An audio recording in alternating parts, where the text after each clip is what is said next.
Regan Slaymaker for Boxing Social in association with Empire Fight Store and Our Kings, and I have the pleasure to be joined by Dean Whyte in the Kingdom. I mean, flew in today, Dean. I mean, how are you finding Saudi? Have you been to Saudi before? Yeah, we was here in 2020, I believe. Obviously, different atmosphere, different time.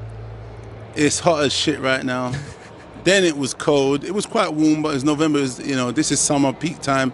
The Kingdom, we've arrived. So yeah, Black Box Global in the place. Team White, it's all love. But I want to shout out my sponsor, London Delivery Network.com. Get those guys if you want your parcels delivered. No parcel too big or small. Internationally as well. Hit those guys up on w.com as well. Sorry about that. I did it all in reverse order. You heard the man. I'm sure check him out all on Dean's socials as well. Shout out Black Box as well. I've been to the fighters. I do want to talk about one of your fighters that got a great win the other day. Shout out Alfie Kle. Yes, but we are here obviously to watch. I mean, your brother Dillian Whyte, Moses Itauma. I mean, first of all, I want to start with the fight itself. I mean, were you surprised as everyone? I feel like this fight took a lot of people by surprise, but did it take you by surprise? Yeah. Once I was hearing the whispers, I was like, damn, shit.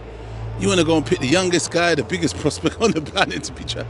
God damn, you don't want to do anything the easy way, homie? Come on, bro, man. But look, Dillian's never done anything easy. It's always been the hardest way. Always the incline, always the climbing the mountain, or even on his bike riding the hill. I don't know, man. But I think sometimes you need to take the biggest challenges to give you that momentum, the mojo to get that. Because I don't think he's had that. That's why he probably didn't come in the best shape against Tete. And I think those rounds, what he got with Tete was great. Because, 8 rounds under his belt. I felt he looked good because the volume of shots he actually put together, statistics, the numbers were insane, especially for a heavyweight. And he's done that throughout the whole fight. But, maybe not the best. Obviously, he didn't get a knockout. Some guys knocked out Tete a lot easier. But, I felt the rounds was invaluable, and they might play invaluable on Saturday night because Dillian hasn't had great momentum. The Christian Hammer fight, three rounds or something as well, and he just hasn't had that run, that significant run like we've seen in former years. Rivas, Parker, Lucas Brown, and that momentum he had many years back. So, I mean, going into this fight, obviously, I understand why. People are looking, Dillian's a lot older, this is the new kid on the block, and the momentum's just not with him. But, looking at Dillian, the shape he's in, we could see, man, he's not playing about. He definitely is. He's in the shape of his life. I said that to him yesterday as well. I was speaking to Adi Oladipo at the beginning of the week. He said we need to see the Dillian Whyte from that run that you mentioned, Lucas Brown, Oscar Rivas, Joseph Parker. I mean, those big wins. Mm-hmm. Do you agree with that? Do we need to see that Dillian Whyte in order for him to be successful? We need to see someone we haven't seen for a while. We need to see Dillian perform. He needs to, rewind the clock. Like I said, he's done that by getting in shape. Now it's for him to go and put it all in the ring, man. And obviously it's against him. This is someone who's young and sharp, who's fast, who's southpaw. It just the statistics when you look at it, they don't look good. But at the same time, Moses hasn't faced anyone who's preparing him for the likes of Dillian Whyte. So when you look at those guys he's faced, they don't bold up to much. But yet again, he's done great against them. We compare Whack. Whack was old when Dillian faced him 5-6 years ago. Dillian had a hard time because that was probably Dillian's worst shape he's ever been in against Whack. He was so overweight and he made a hard run of that, but he got the win. Moses now fought Whack, 5-6 years. He was, I think, 40 then. So Whack's probably like 47, 48.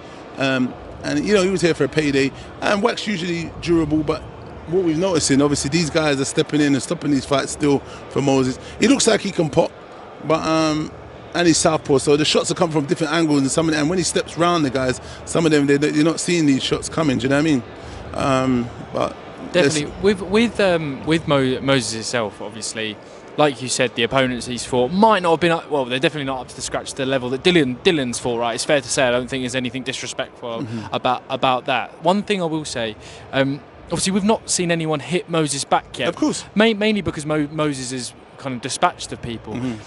If Dillian can be that person to push Moses back, in many people's opinions, that's when the fight can really get interesting, can't it? And that's what I was saying. So obviously we're talking about a chess match. But yeah, again, it's one of those. Boxing is sometimes the script can't be written.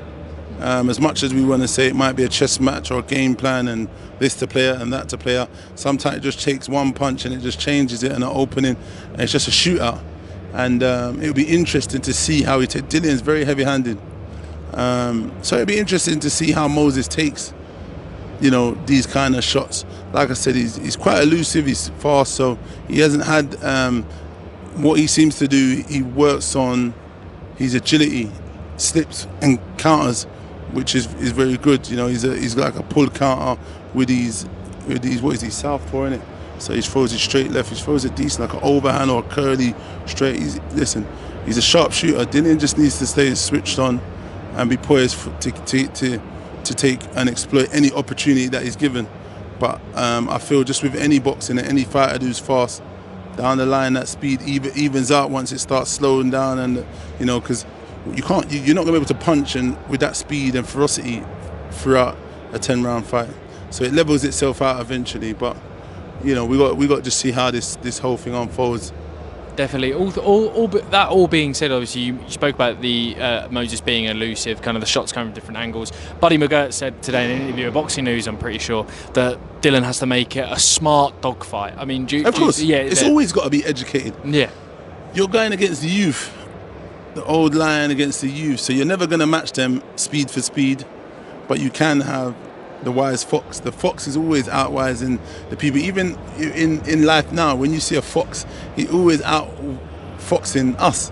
You put your food out, you think you've tied it or you've done this, you come back, you say, damn, that dirty fox, he's bloody pulled the bag open, he's moved the food to halfway across the street, and you see him walking across the road smirking like the world we live in now, the foxes, it's ingenious how they are, that you never used to see them, remember?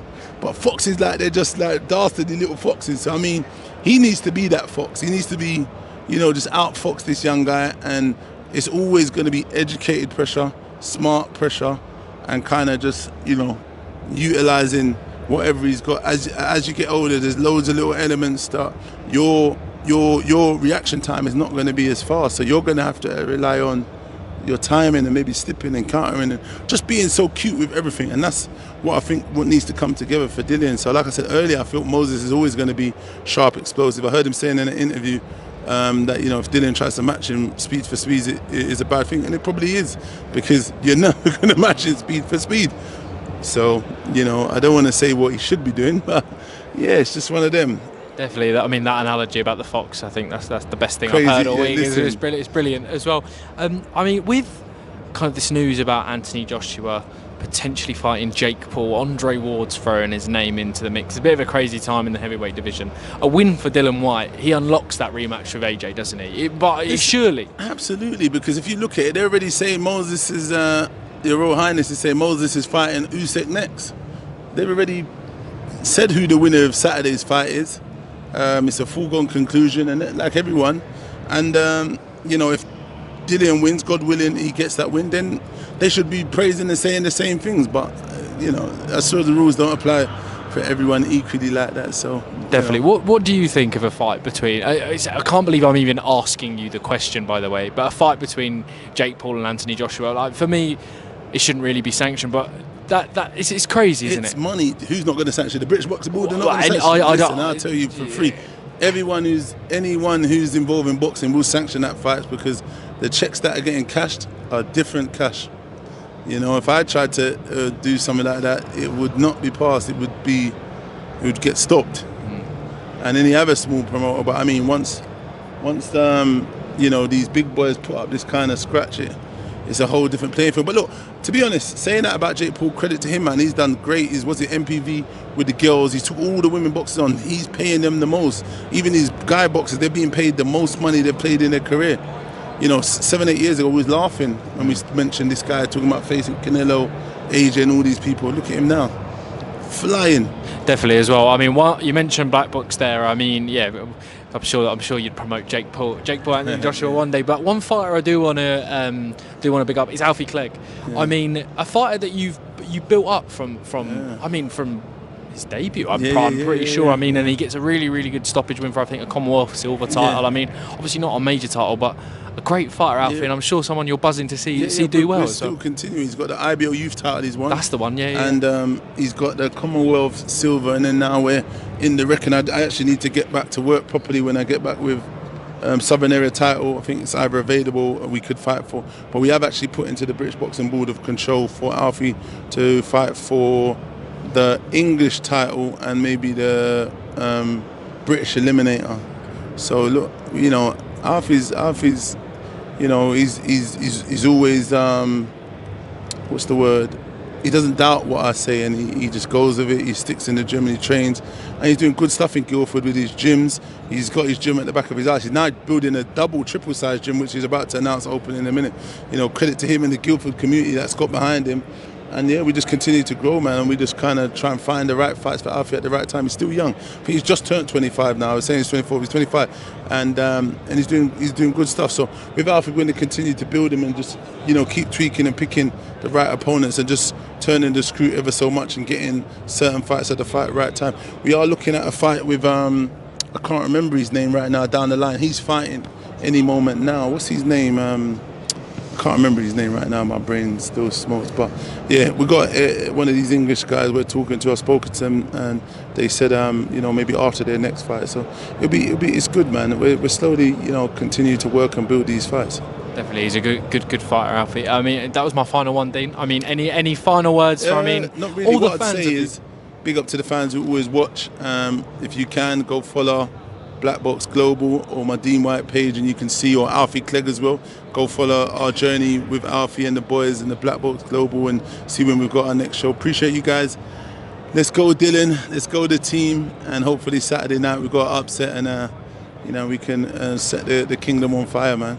God willing. Set the kingdom on fire, indeed. Dean Whyte always. Thanks, Thank you very Big up. much. Bless. Cheers.